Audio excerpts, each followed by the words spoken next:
Bonjour à tous. Bonjour. Bonjour, nous sommes aujourd'hui en plein chapitre 19 pour revoir le replay des chapitres précédents sur l'application eTorah, comme d'habitude. Et aujourd'hui, nous allons débattre de qu'est-ce qui se passe quand un cœur juif se réveille. On a parlé longuement du fait que chacun il a ce qu'on appelle la Hava Mesuteret. Il a l'amour caché à l'intérieur de lui, totalement caché, parfois elle ne se révèle jamais. Parfois, malheureusement, elle se réveille seulement au moment d'un décès d'une personne. Juste avant de partir de ce monde, on a vu avec ce que veut dire Messirut Nefesh, le don de soi, qu'on a vu des Juifs à travers l'histoire, que pendant leur vivant, ils n'ont pas forcément fait les choses exactement comme on l'attendait d'eux, d'après la Torah, mais que le moment venu, ils ont su se réveiller. Ils ont su agir. Et la question qui est demandée aujourd'hui, la question qu'on va approfondir, et avec ça on va terminer si Dieu veut, le chapitre 19, qui est qu'est-ce qui se passe quand cette âme se réveille? Quelle puissance? Comment se fait-il que parfois elle est en sourdine, parfois elle est en mode veille, on l'entend pas, on la sent pas, on la voit pas, et que tout d'un coup un jour, elle se réveille. Tout d'un coup un jour, elle jaillit comme si elle était réveillée depuis tout le temps. Ensuite, rappelle ce qu'on avait vu la dernière fois, on avait comparé bien sûr avec l'idée de ce qu'on appelle l'âme, un volcan. On avait expliqué c'est quoi un volcan, qu'un volcan parfois il est en mode veille, il ne faut surtout pas s'approcher, il ne faut pas faire, on avait comparé ça aussi avec un lion, le peuple juif fait comparer à un lion, que parfois dans la vie il ne faut surtout pas vouloir faire quoi que ce soit et faire croire que la personne est totalement endormie, c'est pas vrai qu'en réalité elle est réveillée, et le fait qu'elle est réveillée, il faut savoir que tôt ou tard, ça peut jaillir, tôt ou tard, ça peut exploser. Pareil avec l'amour qu'un juif il a envers Dieu, on va voir justement tous ces détails aujourd'hui, comme quoi c'est un amour qui existe. C'est pas un amour endormi, comme certains peuvent penser, bien au contraire, un amour qui existe et qui est présent. On avait commencé la dernière fois le cours du 19e chapitre, en expliquant qu'à une montagne, un volcan, tout le temps qu'il est endormi, tu peux avoir des villages à côté, tu peux vivre à côté, tu peux habiter à côté. Le moment où il se réveille, à ce moment-là, il n'y a rien qui peut l'arrêter. Ça n'existe pas la personne ou l'imagination de dire, tu sais quoi, on va pouvoir le stopper, on va pouvoir le contenir, on va pouvoir l'arrêter. Le point juif qui est à l'intérieur de chacun d'entre nous, c'est comme un volcan qui est endormi. Quand il se réveille, ce qu'on vient de dire tout à l'heure, ça n'a pas seulement une puissance infiniment puissante, un pouvoir infini. Pas seulement que la personne réussit à combattre les différentes forces du mal qui peuvent avoir un emprise sur lui jusqu'à présent, mais il réussit même à les renvoyer de son entourage, jusqu'à ce qu'il n'ait plus aucun contact avec quoi que ce soit de ces forces du mal. Ça ressemble, on a bien comparé ça plusieurs fois, avec l'énergie atomique, qui est parfois cachée dans l'atome. Dans une situation normale, on ne voit pas quelle est cette énergie, mais quand on arrive à pénétrer à l'intérieur de l'atome et le briser, se sépare cette énergie puissance dans le monde, et ça, si tu veux, on va entendre en parler dans le chapitre 25. Pourquoi alors? Comment se fait-il qu'il y a cette énergie, il y a cet amour, il y a cette puissance qui est à l'intérieur, qui est cachée, et de l'autre côté, on ne la voit pas, elle n'est pas réelle? Parce que la personnalité d'une personne, si on peut dire, on est tous des hommes, des personnes qui sont des bipolaires, qui veut dire, on est composé du cerveau et du sentiment. Si on va dire comme ça, on va dire que dans la partie superficielle de l'âme, se trouvent les composants avec lesquels l'âme va agir. Marshava, Dibur, Maaseh, pensée, parole et action, les différents moyens comment elle s'exprime, comme on a expliqué ça plusieurs fois.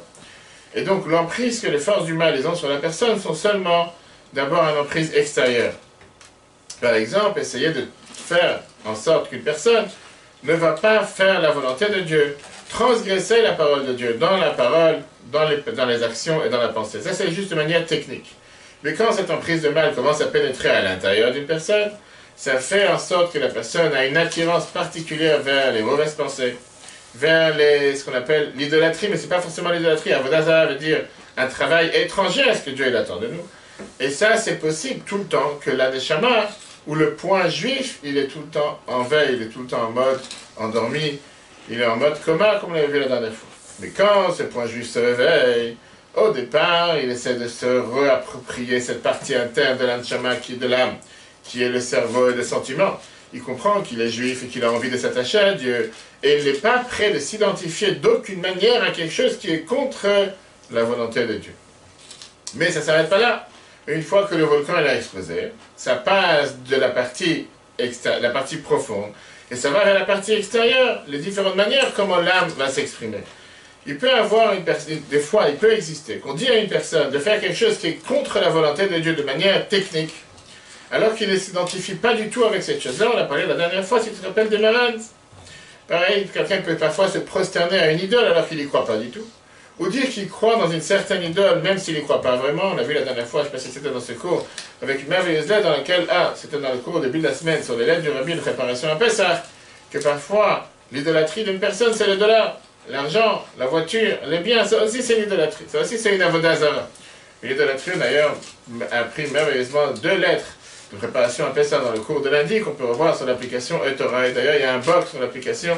Et pour trouver les cours précédents, il faut chercher dans le moteur de recherche qui se trouve dans le menu, taper le mot du cours ou le sujet du cours, et vous trouvez le cours jusqu'à ce que le box soit arrangé. On a vu comme quoi le dollar, c'est aussi l'idolâtrie. Donc parfois, il y a quelqu'un qui peut-être dire, sans vouloir le dire, que ça c'est son Dieu, alors qu'il n'y croit pas un instant. Peut-être que c'est quelque chose qui est seulement dans les actions, mais que dans l'essence profonde de la personne, il n'est pas affecté par ce démon, il n'est pas affecté par cette idolâtrie. Maintenant, quand on parle de vie ou de mort, on peut penser que pour sa propre vie, quelqu'un il sera prêt de faire ou de dire n'importe quelle chose de manière technique, de dire qu'il croit à cette chose, qu'il est un adepte de cette chose, tout le temps que ça ne touche pas l'essence profonde de la personne. Mais puisque le point juif, comme on l'a dit tout à l'heure, c'est un point qui est tellement profond, qui est tellement avec une puissance tellement grande et un pouvoir infini, automatiquement, cette personne peut être capable de renvoyer les forces du mal, à tel point de ne pas leur donner aucune emprise, ni profondément, ni superficiellement, ni de manière interne, à tel point qu'on a vu la dernière fois que tu as des gens les plus simples qui dans leur vie n'ont jamais fait Torah et Mitzvah, jamais pratiqué la Torah. Néanmoins, ils sont prêts à donner leur vie pour la sanctification du nom de Dieu et ne sont même pas prêts à faire quoi que ce soit, un acte technique, qui est même si c'est superficiel, qui pourrait éventuellement démontrer qu'ils sont séparés de Dieu. Ça, c'est ce qu'on va voir dans le prochain paragraphe. Ve'iner Hashem. Bon, Zacharie t'explique la force infinie, la puissance énorme qu'il y a à l'intérieur d'un cœur juif, qui règne en général dans le cerveau qu'il y a dans la neshama, qui donne la possibilité de ne pas laisser les forces du mal avoir un contrôle sur lui, même dans sa partie superficielle, et ça s'exprime avec ce qu'on appelle le Messirut Nefesh, le don de soi qu'une personne peut avoir, même sur des actes petits, banals, techniques, journaliers. V'hine Hashem, voici la lumière de Dieu, Enso Baruch Hu, qui est infini. Amloubash, qui est habillé Bechorma, Shem Nefesh, dans la sagesse qu'il y a dans la neshama, dans l'âme. Gadol ve'atzum kocho kolkach, il est tellement fort et tellement puissant, le garesh pour envoyer, velitrot et repousser. Asitrach avait les forces du mal, ve'aklipot, et tout ce qui représente les forces du mal. Shelo, yochlo yigu, qui ne peut même pas toucher. Un filo bilvushav, même ses habits, on a vu tout à l'heure, c'est quoi, de quel type d'habits on parle? On parle des habits de ce qui représente les éléments avec lesquels l'âme s'exprime, qui sont Machashava, Dibur, pensée, parole et action, chez les Munat Hashem Echad, d'avoir une foi dans un Dieu unique. De Haïnou, qu'est-ce que ça veut dire? Comment s'expriment ces choses-là? La mode de Nisayon, ils sont capables de surmonter une épreuve. L'imson nafsho de donner leur âme, un fil ou même, chez l'Ola Assa de ne pas faire. Rak seulement, Eizemaaseh, une seule action, le va toute seule, Neged, contre Emunat Hashem Echad, contre la foi en Dieu qui est un. Kegon par exemple, quand on va essayer de les forcer, les Shtachavot, de se prosterner à la Avodah Zara, à l'idolâtrie. Tu peux dire, qu'est-ce que j'en ai à faire? J'ai quand même me prosterner 20 fois. De toute façon, j'y crois pas. On a vu ce qui s'est passé la semaine dernière, avec la fête de Purim, dans laquelle Mordechai n'était pas prêt à se prosterner à aucun instant, alors qu'il n'y croyait pas. Il aurait pu juste pour la galerie, pour faire plaisir. Non. Pareil, chez l'eau, le Daber Toé, ne pas parler contre, de manière trompeur, que Dieu nous en préserve, à la doute Hachem sur l'unité de Dieu. Même si sa bouche et son cœur ne sont pas d'accord avec ce qu'il va faire. Rak seulement, Libosh Alem Bemunat Hashem, il a un cœur entier, un cœur parfait envers la foi en Dieu. Et donc ça explique ce qu'on a vu la dernière fois, que tu as ce juif qui a un cœur juif, qui effectivement dans la vie de tous les jours, peut-être dans ses actions, ne fait pas forcément ce qu'il faudrait faire, mais le point juif il est à l'intérieur de lui, à tel point qu'il est à l'intérieur de lui qu'en aucun cas il est prêt à faire quoi que ce soit. Est-ce qu'il y a rien d'Avodah Zara quand même? On va tout de suite voir que c'est pas. Non, pas du tout. Non, pas du tout. Alors après, différentes circonstances, on ne va pas rentrer dans les détails, est-ce que c'est en public, pas en public, qu'est-ce que les gens vont dire, on parle de tout ça.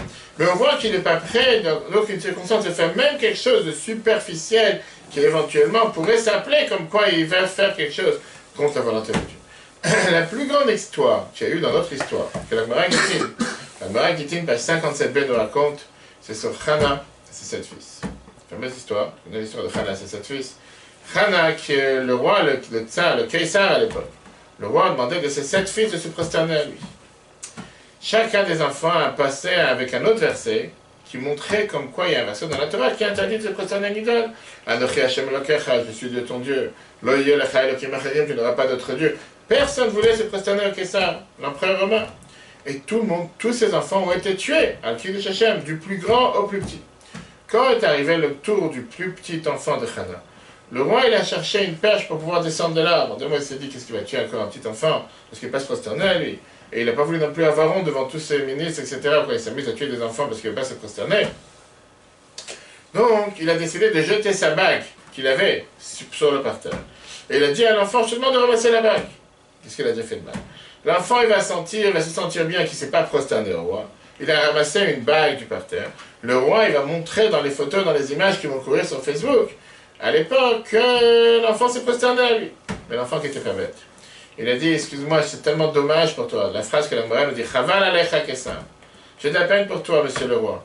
Tu as tellement pitié sur ton propre gloire, que tu ne vas pas dire que tu as tué un petit enfant, et tu n'as pas pitié sur la gloire de Dieu. Sur ton propre honneur, tu veux me protéger, que les gens ne disent pas que tu as fait quelque chose de mal, alors tu viens tuer 6 frères et sœurs, 6 frères, et que là, pour te protéger, à quoi tu t'amuses exactement? Avant de tuer cet enfant, sa mère l'a appelé, Hana, et elle lui a dit, va voir Abraham, le patriarche, et dis-lui que toi, t'as... Abraham Avinu. Non, c'était un rapport, Hana c'était au temps du temple, elle lui a dit, toi, tu as sacrifié un enfant, même pas sacrifié, à Kedat Yitzhak, c'était presque vouloir sacrifier. Et moi, à 4 Tishiva Mizbechot, j'ai sacrifié 7 Mizbech, 7 hôtels. Qu'est-ce que nous apprend cette histoire que la Gemara nous raconte? C'est très connu sur le Messieurs Nefesh de Hana et ses enfants. Grâce à Dieu, ce n'est pas demandé à qui que ce soit aujourd'hui de faire une chose pareille. On parle ici des enfants en bas âge. On voit ici ce que la Gemara explique que Messieurs Nefesh, ce don de soi qu'un juif a, ce n'est pas une conséquence d'avoir bien compris la chose, d'avoir bien réfléchi à la chose, mais c'est quelque chose qui est du plus profond de l'âme d'un juif qui n'est pas prêt à transgresser la volonté de Dieu quand il est mis face à une épreuve. Et ça, c'est quelque chose qui existe, que ce soit pour les petits comme pour les plus âgés. Deuxièmement, il y a ici une nouveauté avec ce qui s'est passé avec ce petit enfant. Pourquoi? Parce qu'on voit ici que cet empereur romain a cherché à ne pas se faire du mal à lui-même. À soi-même, il ne voulait pas rabaisser son honneur. Quand il a jeté la bague à l'enfant, il a demandé à l'enfant, ramasse la bague du parterre. Qu'est-ce qui s'est passé? Ramasse la bague du parterre.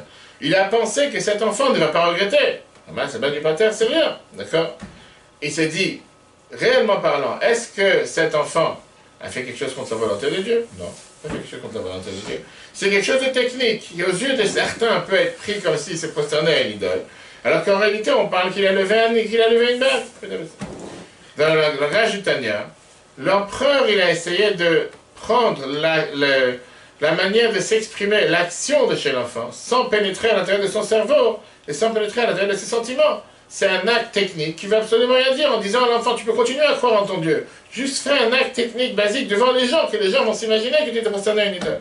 Mais le point juif qui éclairait à l'intérieur de cet enfant était tellement fort qu'il a repoussé même cette opportunité en disant, je ne suis pas d'accord à un instant que les gens vont dire de moi que je me suis prosterné à une idole et je ne suis pas prêt à me prosterner à une idole, et comme ça il est mort à Kiddush Hashem. On verra si Dieu veut dans le chapitre 20, qu'on va commencer peut-être aujourd'hui ou la semaine prochaine. Parce que tout ça, c'est des histoires qu'on a vues cette semaine et la semaine dernière, c'est des extrêmes. Parce que si le seul moyen de réveiller le point juif, qui est caché, qui existe comme ce volcan qu'on a parlé, comment on le fait pour le réveiller dans l'action de tous les jours? C'est dommage que tu dois être mis à l'épreuve avec une telle difficulté pour à ce moment-là dire maintenant, waouh, maintenant la personne, elle a montré comme quoi elle est attachée à Dieu. Mais pourquoi c'est pas dans la manière de tous les jours, avant de manger un jambon beurre, avant de faire quelque chose qui n'est pas faisable Shabbat, avant de relations, peu importe des choses quotidiennes. Pourquoi tu dois toujours avoir l'histoire? Waouh, il y a une idole, il y a une personne qui a voulu que tu te prosternes et tu l'as pas fait. Et la personne s'est fait tuer. Là, c'est la preuve que le point juif s'est dévoilé. Et pourquoi ça ne se dévoile pas dans l'action quotidienne? On verra ça si Dieu veut aujourd'hui, peut-être dans le chapitre 20, sinon la semaine prochaine. Maintenant qu'on a compris qu'est-ce que cette puissance qui existe chez un être humain, chez un juif, qu'en aucun cas il est prêt à faire quelque chose qui est contre la volonté de Dieu, comment il se réveille? On va répondre avec ça à la question que l'Admor Azaken nous demande et qui nous débat, et on va voir sur juste la dernière partie du chapitre 19, très riche. D'où vient le pont entre la crainte et l'amour? Et la question qui est très très simple, c'est une question très philosophique et très riche. Je ne sais pas si elle est dans la philo du bac, mais est-ce que tu as peur de ta femme ou est-ce que tu aimes ta femme? Et de l'autre côté, est-ce que tu peux en même temps aimer ta femme et avoir peur de ta femme? On attend la réponse. Chacun se demande la question, est-ce que tu l'aimes ou tu la crains? Est-ce que tu peux en même temps aimer une personne et craindre la personne? Donc dis-moi, crainte oui ou non? Non, pas de crainte. Aimer? Est-ce que par la définition aimer veut dire que puisque tu l'aimes, tu as peur de la perdre? Donc tu as peur. Non, c'est pas seulement aimer. Donc est-ce que la... Tu as la peur que quelque chose lui arrive. Il y a une peur qui est associée avec elle. On va tout de suite voir ce que ça veut dire. En règle générale, le Moazak va nous expliquer que l'amour et la crainte, Ava et Ira, c'est deux choses qui sont totalement opposées dans l'âme d'une personne. L'amour vient représenter un rapprochement qui est entre deux choses, deux personnes, alors que la crainte vient représenter en général un éloignement vers deux personnes. C'est pour ça qu'on voit que quand tu aimes quelque chose, tu aimes quelqu'un, pas forcément que tu as peur de la personne. De l'autre côté, quand tu as peur de certaines personnes qui sont loin de toi, pas forcément tu les aimes. Tu ne vas pas dire que tu aimes un policier. Tu crains la police. Et c'est parce que tu le crains que tu vas l'aimer, c'est devenu ton copain. Tu as une certaine crainte, une certaine distance. Par rapport à Dieu, l'amour envers Dieu, qu'on dit tous les matins dans la prière, tu dois aimer Dieu ton Dieu. C'est la volonté de vouloir faire la volonté de Dieu. Comment? Par ça que je fais les 248 mitzvot positifs. Positif par définition veut dire faire. La crainte de Dieu, qu'on a aussi le devoir, l'ira et Hachem, qu'on parle dans la prière sans arrêt, qu'on a le devoir de craindre Dieu. C'est le sentiment d'éloignement par rapport à Dieu. La crainte de transgresser sa volonté. Et ça s'exprime par le fait que je vais garder les 365 mitzvot négatifs. On parle ici de deux choses contraires. En règle générale, la manière de pouvoir réveiller la crainte et la manière de pouvoir réveiller l'amour, c'est pas de la même manière. On a vu ça dans les chapitres 15 et 17. On peut revoir sur l'application E-Torah, E-Torah, tapant sur le moteur de recherche, Tania, chapitre, etc. Le meilleur moyen de pouvoir réveiller l'amour et la crainte, c'est d'abord avec la méditation. En commençant à réfléchir avec ton cerveau. Le fait que tu médites avec un certain type de méditation, ce qu'on fait tous les matins dans la prière, par ça que Dieu, il a créé le monde, il a créé les océans, il a créé les planètes, il a créé tout ce qu'il a créé, ça te donne cette soif de vouloir aimer Dieu. Mais tu as un autre type de méditation, que cette deuxième manière de méditation, ça te donne la volonté de craindre Dieu. Qu'est-ce que ça veut dire craindre? Craindre de ne pas vouloir faire quelque chose qui est contre sa volonté. Qu'est-ce que ça veut dire je développe un amour envers Dieu? Réfléchir comment Dieu est proche de nous. L'amour que Dieu nous donne, parce qu'il nous donne la vie, qu'il nous donne la santé, qu'il nous donne ce que chacun a besoin. Quelle est la méditation qui réveille la crainte? C'est le fait de se dire combien on est loin de Dieu, combien on est bas par rapport à Dieu, combien on n'est pas du tout à son niveau, combien lui il est infini et grand, et nous on est limité et matériel. Demande à Moïse dans le chapitre 18, si tu te rappelles, puisque chaque juif il a cet amour caché à l'intérieur de soi-même, qui voudra s'attacher à Dieu par l'intermédiaire de 248 mitzvot positives, comment il peut en même temps avoir la crainte de Dieu pour ne pas transgresser les 365 mitzvot négatifs? Et comme dans le langage kabbalistique, chassidique, que le mot Azaken emploie, comment tu peux inclure dans l'amour Birchimu, gam de chilou. Comment tu peux inclure dans l'amour aussi la crainte? Là vient la réponse à la question que je demandais tout à l'heure, qui est que quand on réfléchit un instant, chaque amour entraîne une crainte, une certaine peur, que tu veuilles ou pas. Si tu aimes quelque chose, si tu aimes quelqu'un, tu as peur que quelque chose lui arrive. Tu aimes ton iPhone, tu aimes ton portable, tu aimes ton ordinateur, tu as peur qu'il va tomber en panne, tu as peur que tu vas le perdre. Quand tu aimes quelqu'un ou quelque chose, tu as peur de perdre ce qui peut faire la chose vers laquelle tu as un certain amour. quand on voit que quelqu'un il a peur de quelque chose, on doit se dire que derrière la crainte, il y a un amour qui se cache. Parfois, tu ne pourras pas dévoiler l'amour de manière directe, mais quand tu vas avoir une crainte envers quelque chose, tu vas comprendre pourquoi la personne a peur de perdre la chose qu'il aime. C'est pour ça qu'il a une crainte. Que Dieu nous en préserve quelqu'un qui est un malade, qu'il a peur que quelque chose va lui arriver. Parce qu'il aime la personne, il a peur que quelque chose va lui arriver. Donc la peur, en règle générale, elle cache un certain amour envers la personne. Prenons des parents. Des parents qui ont parfois de certaines craintes et de certaines peurs par rapport à leurs enfants. Ils ont peur d'envoyer un enfant dans un endroit lointain qui est inconnu. Ou ils ont peur, ou ils ont une crainte quand l'enfant ne revient pas à l'heure, ou il devait revenir à 6 heures, il n'est toujours pas là. Ils développent une certaine crainte et certaines peurs. Mais la réalité est qu'il n'y a pas de crainte ou de peur ici. La base, le lit, si on peut dire, c'est l'amour. Ils ont tellement d'amour avec cet enfant qu'ils ont peur de le perdre. Quand un enfant il retourne à la maison, il voit ses parents pleurer quand il revient à la maison. À la place de s'énerver sur les craintes qu'ils ont peur, ils comprennent qu'il aime énormément. Et c'est pour ça qu'ils sont peut-être en colère. Et ils ne savent pas forcément comment expliquer. Qu'ils se sont inquiétés depuis 2 heures où tu étais, l'enfant t'a cherché, tu n'as pas trouvé. Quand on parle de l'amour caché qu'il y a d'un juif envers Dieu, à l'intérieur de cet amour se cache aussi la crainte. Qu'est-ce que ça veut dire? C'est la peur d'un juif de perdre cet amour que Dieu a envers lui et de se déconnecter de Dieu. C'est cette peur qui fait que la personne ne veut s'éloigner, de tout ce qui est opposé à la Kedusha. Ça, c'est ce que l'Admor HaZaken va nous expliquer dans le prochain paragraphe, qui est le dernier paragraphe du chapitre 19. Quelle est cette de chilou en araméen qui veut dire chil, la crainte, qui est inclus dans Rechimu, dans cet amour, dans cette miséricorde. Parce qu'un juif, il a cet amour naturel envers Dieu. Puisqu'il a un amour naturel envers Dieu, il a cette peur et cette crainte de ne pas vouloir se détacher de Dieu. C'est ce qui va faire qu'il va pouvoir surmonter toute tentation, surmonter toute séduction, s'éloigner de n'importe quelle chose qui peut éventuellement l'éloigner de Dieu, dans les pensées, dans la parole et l'action, et comme on l'a dit tout à l'heure, on verra dans le chapitre 20, comment mettre ça en application dans la vie quotidienne, pas juste dans des cas extrêmes. C'est ce qui s'appelle, à la fin du chapitre 19, Trilou, Anichlal, Berechim. Cette crainte qui est inclue dans l'amour. Que ça, c'est l'amour naturel. Le kit qu'il y a dans l'âme divine, chez Bichlalo d'Israël, dans tout le peuple juif. Chez Chef, qu'elle a cette volonté, elle a ce désir. Naturellement parlant, l'idabek, Bechorcha, de s'attacher, de s'unifier avec de la racine, ou me correr dans sa source qui est quoi? Ah, Tzabaruch. La Neshama qui est une parcelle divine, Dieu qui est infini. Et puisqu'une personne elle a cette crainte de ne pas vouloir se détacher, à cause de cet amour et à cause de cette volonté, elle craint et elle a peur naturellement parlant, de toucher de toucher même un tout petit peu un angle, un coin de l'impureté de l'idolâtrie, que Dieu nous en préserve, que ça c'est contre la foi en Dieu. Même dans ces habits externes, qui sont la parole ou l'action, qui sont attachés avec l'idolâtrie, sans forcément avoir une foi directe envers cette chose. Donc la personne elle a peur de pouvoir perdre cet attachement envers Dieu, donc il ne va pas aller faire quelque chose qui est contre la volonté de Dieu. Si on doit récapituler ce qu'on vient de voir dans le chapitre 19 et plus le chapitre 18 et 19, parce qu'après on va rentrer dans les 3 chapitres les plus compliqués, si on peut dire du Tanya, mais très riches, qu'on verra le 20, 21 et 22. L'amour naturel d'un juif, qui se trouve dans la sagesse qu'il y a dans l'âme, elle n'est jamais en exil, elle n'est jamais sous l'emprise de quelque force qui peut exister sur terre. Elle peut être endormie, cet amour caché qu'il y a à l'intérieur de chacun d'entre nous. Elle peut être en mode veille, elle peut être en mode coma, que Dieu nous préserve chez un rachat, chez quelqu'un qui est éloigné de Dieu. Et c'est pour ça que dans l'action quotidienne, il peut faire des choses qui sont contre la volonté de Dieu.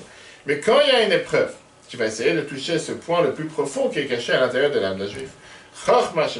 La sagesse qu'il y a dans le plus profond de l'âme, elle va se réveiller avec toutes ses forces, comme ce volcan qui va exploser. Et à ce moment-là, ce juif il aura les forces de pouvoir se réveiller sur n'importe quelle épreuve possible et imaginable et donner sa vie. Et ça, c'est ce que l'Admor HaZaken décrit. Que derrière chaque amour envers Dieu, il y a la crainte de ne pas vouloir se détacher de Dieu. Regardons cette merveilleuse histoire. On a vu il n'y a pas longtemps une histoire avec Elisha. Dans l'Haftara, on a vu ça avec Elisha, et lui, on va tout de suite voir. Il y avait un chassid qui est venu en Yechidut chez le Admor HaZaken. Et il s'est plaint en lui disant, je suis totalement sec. Pas sec en termes qu'il n'a pas d'argent, sec c'est-à-dire que j'ai séché. Qu'est-ce que ça veut dire? J'ai plus aucun sentiment, j'ai plus aucun ressenti vers la Torah et les Mitzvot. Mon cœur il est bouché, ma tête, elle est fermée, ça ne me parle plus. Ça y est, ça fait 5 ans, 10 ans, 15 ans, 20 ans, peu importe le nombre d'années que j'ai fait, j'ai pratiqué. Et c'est ce qu'on appelle aujourd'hui dans les termes modernes, Chazar B'Sheila, les gens qui reviennent en question. Pas Chazar B'Tshuvah, Chazar B'Sheila. À un moment, la personne elle se dit, ça y est, stop, ça y est, j'ai fait, ça ne me parle plus tout ça. Laisse-moi, je remets tout au placard et je cherche ailleurs. D'abord, Azakan, il lui dit, écoute bien la phrase avec l'histoire d'Elisha. Il lui dit, de la même manière qu'on peut crier en privé qu'on s'est éloigné d'un Dieu vivant, la Neshama, chaque soir, elle a le même cri, elle a le même pleur. Elle crie et elle pleure de manière amère sur le fait qu'elle est éloignée d'un Dieu vivant. Et là, Azaken, il lui raconte l'histoire qu'il a racontée dans Mlachim, les rois dans le Tanakh, dans la Bible, chapitre 2, verset 4.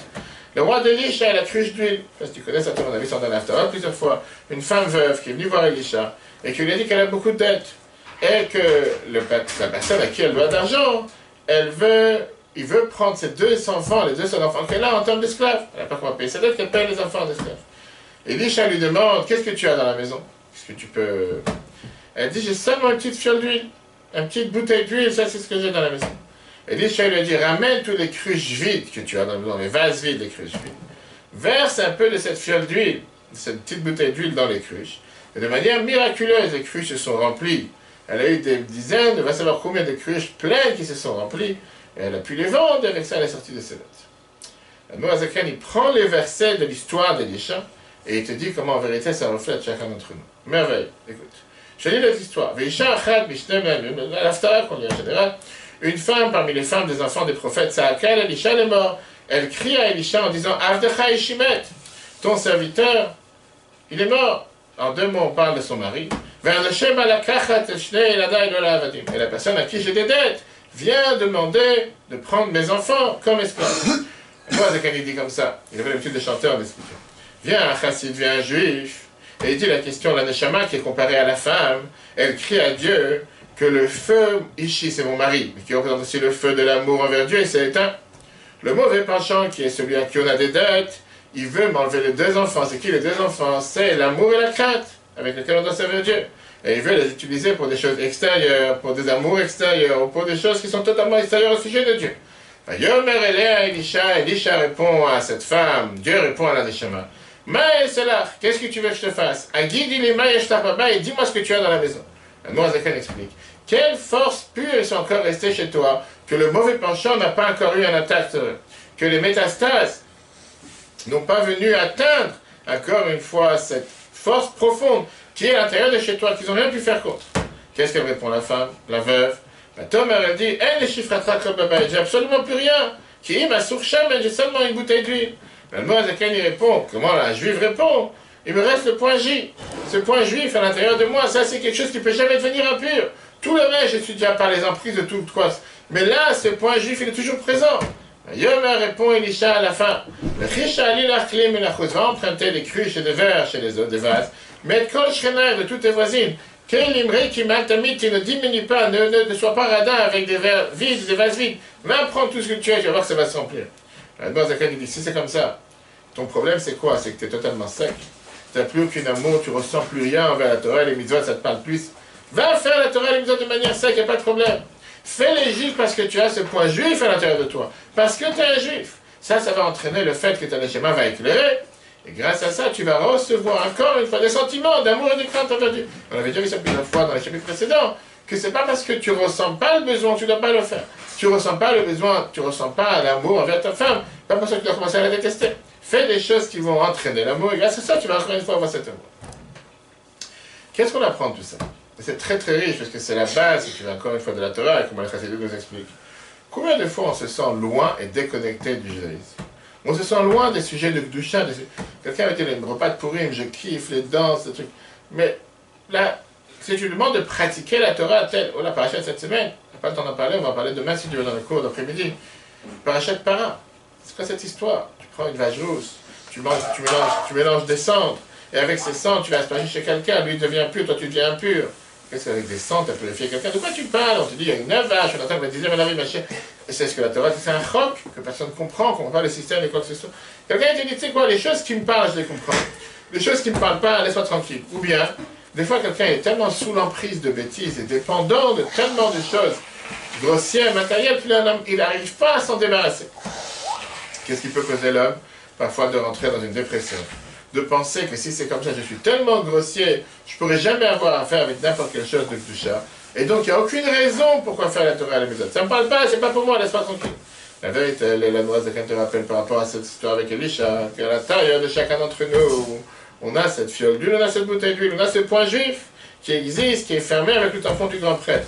Peu importe ce que tu as pu faire, peu importe combien tu es tombé, tu as ce point profond qui reste pur et qui ne pourra jamais devenir impur et qui reste totalement intact. Il faut seulement s'en rappeler. Maintenant, il faut verser de cette huile dans les vases vides. Ça veut dire faire beaucoup de bonnes actions. Même si au départ, ces bonnes actions te disent qu'ils sont totalement techniques, que j'ai aucun cœur, j'ai aucune âme, je les fais pour le faire. Fais-les quand même. Pourquoi? Il y a la fameuse phrase qui te dit que derrière les actions suivent les cœurs. Grâce à ça, tu vas faire des choses, même sans passion, même sans effort, même sans vouloir le faire, mais qui vient du point juif le plus profond de l'intérieur des personnes, ça va te ramener jusqu'à le bon chemin, le droit chemin, se sortir de la dépression. Si on fait la conclusion du chapitre 18 et 19, on vient de terminer la série qui nous parle du cœur juif. On vient de voir deux choses importantes. Dans le chapitre 18, on a vu comme quoi dans chaque juif, il y a cet amour caché. Tu viens en héritage des patriarches. Cet amour se trouve dans le niveau de Chochma Shemen Nefesh, la sagesse qu'il y a dans l'âme.